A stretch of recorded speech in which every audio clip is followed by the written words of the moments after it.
На тэлеканале «Беларусь-3» калейдаскоп культурных адметнасцей і заўважных падзей. Вітаю вас сёння 19 жніўня. Гэтым разам мы падрыхтавалі для вас знаёмства з захапляльнымі падзеямі фэстамі «Шлях вікінгаў», фестывалем агню «Міф-2017», фолк-фестывалем «Камяніца», вандроўку ў часе і прасторы на маскоўскую выставу.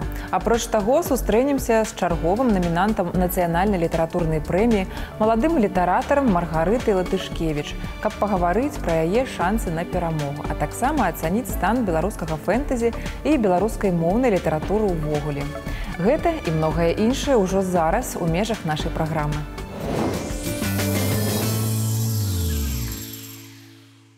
Пачнем з буйных форм. Цягам 2 дзён у парку-музеі Сула будзе праходзіць другі міжнародны фестываль ранняга сярэднявечча «Шлях вікінгаў», прысвечаны гэтым разам эпосе легендарнага гандлёвага шляху з варага ў грэкі, які зрабіў вялікі ўплыў на гісторыю нашых земляў.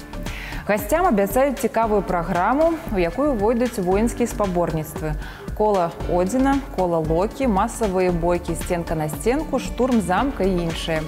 Варажскія купцы разгорнуць гандаль на рыначнай плошчы, а горад майстроў прапануе майстар-класы па ганчарстве, апрацоўцы камянёў, зброевай справе.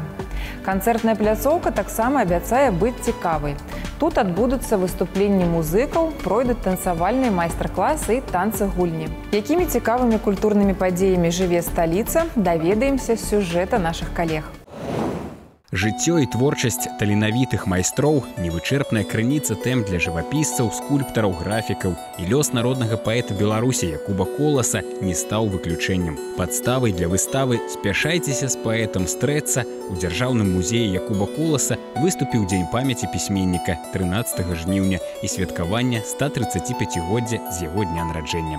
У рамках выставачнага праекту партрэты Якуба Коласа ад знакамітых мастакоў і скульптараў Беларусі у пакоях пісьменніка работы Паплаўскага і Волкава, Азгура і Стальмашонка, Федарэнкі і Кругера. Прыжыццёвыя выявы паэта за работай, манументальная памяць у бронзе і ў камяні – усё гэта мастацкая спадчына ў гонар песняра. Але цікава, што да важных коласаўскіх дат знаходзяцца новыя аб'екты мастацтва, звязаныя з пісьменнікам. Так, на гэты раз музей атрымаў раней невядомы графічны партрэт Якуба Коласа, размешчаны на вокладцы беларускага ілюстраванага календара, які выйшаў з друку ў Буэнас-Айрэсе. Прадстаўнікі супольнасці беларусаў адтуль, яны прыехалі да нас у філіял нашага музея і прывезлі менавіта гэты альбом з вядомым партрэтам Коласа. Мы заўсёды рады людзям, якія да нас звяртаюцца, перадаюць нашаму музею. Гэта не толькі партрэты, гэта і рукапісы Коласа, і аўтографы Коласа, і невядомыя фотаздымкі. Пакуль музейшчыкі плануюць адшукаць загадкавага прыхільніка Коласа,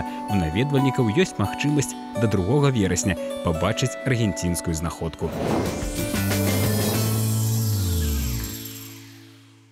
І яшчэ адна буйная імпрэза будзе прапанавана ўсім прагным да відовішчаў на гэтым тыдні. У Ратамцы пройдзе міжнародны фестываль агню «Міф-2017». Як абяцаюць арганізатары, гэта адзіны ў гэтым годзе шанец убачыць паўнавартаснае шоу агню у ягоным максімальна раскрытым выглядзе з прафесійнымі дэкарацыямі, касцюмамі і рэквізітам. Гледачоў чакае унікальная праграма, у межах якой выступіць больш за 100 артыстаў з розных краінаў свету. Фаер-батлы, кірмаш рэквізіту, выступленне танцораў і каскадзёраў, чароўны вогненны арган, небяспечныя нумары з жывым агнём і многае іншае. Для неабыякавых да фаер-культуры будуць праведзеныя бясплатныя майстар-класы. Літаральна на днях экспертнае журы падвяло вынікі 3-го рэспубліканскага конкурсу «Нацыянальная літаратурная прэмія». Гэта першая агульнанацыянальная прэмія ў галіне літаратуры Беларусі, якая прысуджаецца штогадова з 2015 года. Конкурс праводзіцца ў 7 номінацыях. Дарэчы, сёлета спаборнічаюць за прызы творы 4 дзясяткаў аўтараў.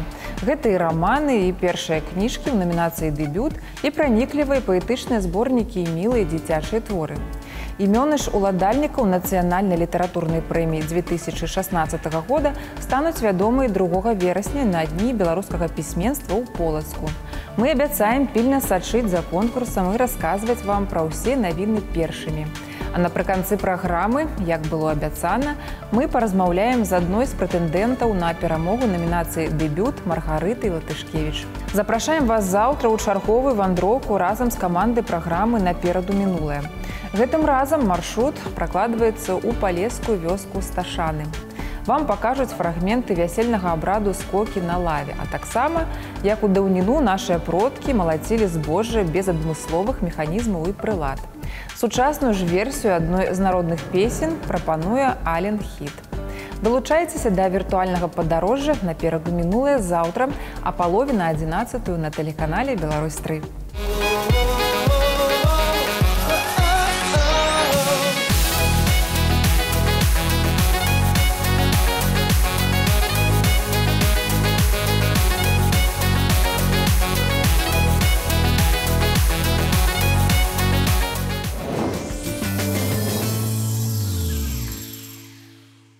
Дарослым і дзецям раім схадзіць на віцебскую выставу «13-й цуд святла» мастака і дызайнера Александра Вышкі. Яна ўключае ў сабе графіку, дызайн і светладынамічны жывапіс.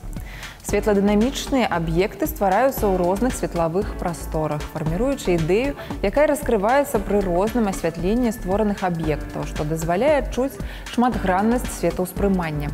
Александр Вышка ў сваіх работах перадае прыгажосць і чароўнасць свету, якія перайначваюць чалавечую свядомасць і ўспрыманне. Кажучы прасцей, на працягу 1 гадзіны вы паглыбіцеся ў свет нерэальнасці. Народныя песні ў сучасным аздабленні будуюцца ў чаргу ў адпаведнасці з вашымі пажаданнямі ў межах нацыянальнага хіт-парада. Хочаце даведацца, хто ўзначаліць шэраг эстрадных выканаўцаў гэтым разам? Уключайце тэлевізар заўтра ў 10 гадзін 55 хвілін.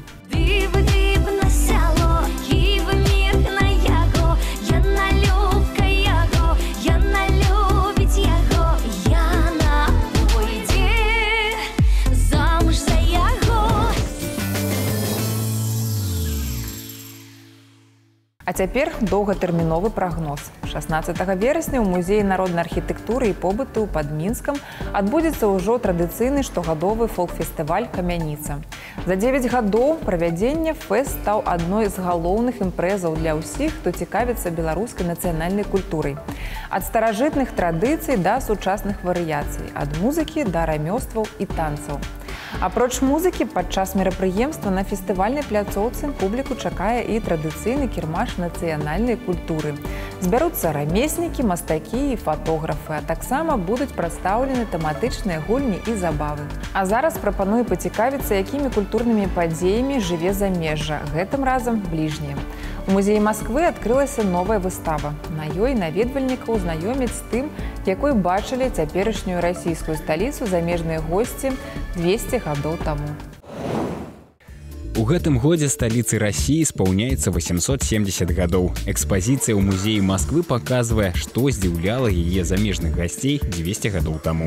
Иностранцы, они всегда более остро воспринимают новое, потому что Москва для них это действительно был удивительный город, и все об этом пишут, что Москва очень отличается от других столиц Европы, что Москва самый интересный город в Европе, что Москва – это самый русский город. У адрозненні ад Санкт-Петербурга, архітэктура якога паўтарала еўрапейскія сталіцы, Масква славілася сваёй самабытнасцю. Яе храмы пабудаваныя ў старажытна-рускім стылі па ўзоры уладзімірскіх і суздальскіх. Пісьменнік Льюіс Кэрол, які наведаў Расію ў юнацтве, быў уражаны прыгажосцю храма Василя Блаженнага.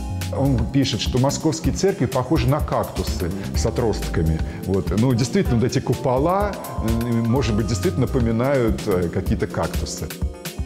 Французскіх мастакоў здзіўлялі грамадскія лазні, разбітыя прама на берагу прытоку Масква-ракі ў самым цэнтры горада. Дзівіліся замежнікі і таму, як масквічы забаўляліся. На адной з гравюр Навінскі бульвар. Цяпер ён прымыкае да Новага Арбату. Раней гэта была ўскраіна горада, дзе ўвесну разбівалі палаткі, будавалі атракцыёны, арэлі і карчмы.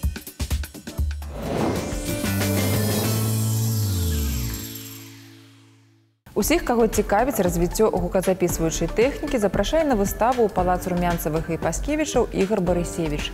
Менавіта тут экспануецца ягоная прыватная калекцыя фанографаў, грамафонаў, патэфонаў канца 19-го, пачатку 20-го стагоддзяў. Самыя раннія экспанаты датуюцца 1898 і 1900 годам. Гэта фанографы Томаса Эдысона.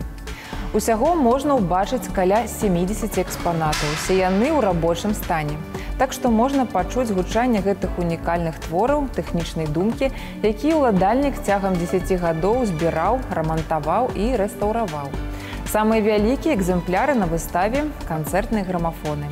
Іх ставілі на паркет у бальных залах. Самы маленькі – партатыўны кішэнны грамафон, які ўмяшчаецца ў скрыначку з-пад шпрыцаў. Апроч тэхнікі на выставе прадстаўлены і гукавыя носьбіты, масковыя цыліндры і грам-кружэлкі. Наша праграма працягвае знаёмства з намінантамі на нацыянальную літаратурную прэмію. Сёння ў гасцях прэтэндэнтка на перамогу ў намінацыі «Дэбют» маладая пісьменніца, паэтэса Маргарыта Латышкевіч.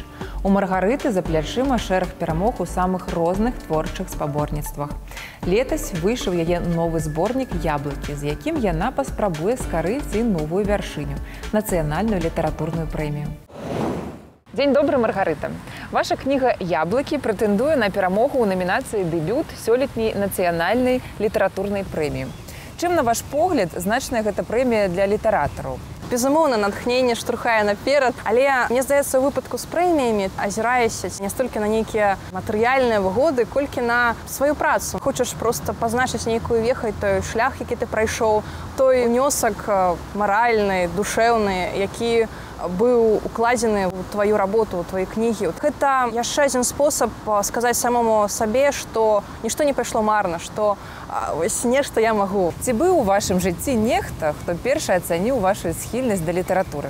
Я павінна дзякаваць бацькам, таму што ў нас дома заўсёды была такая досыць творчая, я б сказала, атмасфера, калі бацькі як бы паштурхоўваюць да таго, каб самаўдасканальвацца, працаваць над сабой. І калі ты вырастаеш у такой атмасферы, калі бацькі цябе падтрымліваюць усебакова, калі бацькі глядзяць твае самыя першыя, яшчэ не вельмі практыкаваныя спробы, яны кажуць табе, што ім падабаецца, што ім не падабаецца. І гэта сапраўды дае сілы і дае, можа быць, правільны накірунак у творчасці. А калі вы свядома вырашылі звязаць жыццё менавіта са словам?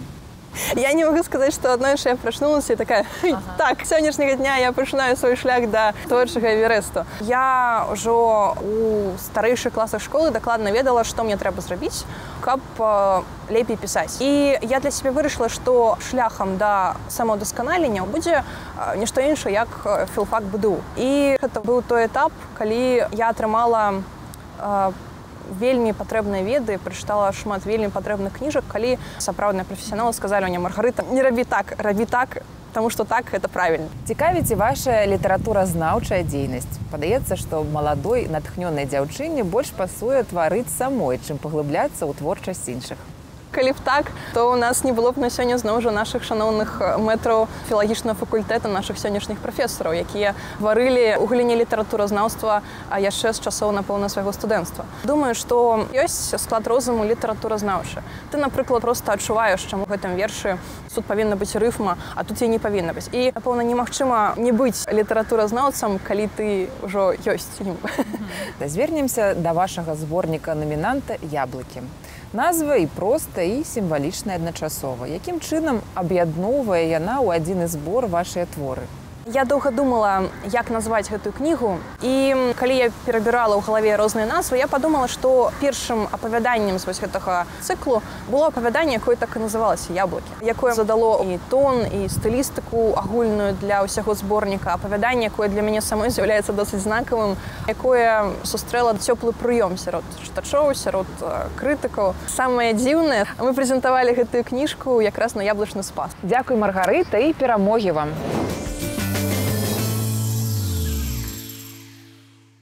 На сёння гэта ўсё. Глядзіце калейдаскоп навін культуры не толькі на тэлеканале «Беларусь-3», але і на нашым YouTube-канале. Разам з намі будзьце ў курсе самых значных падзей. Да сустрэчы!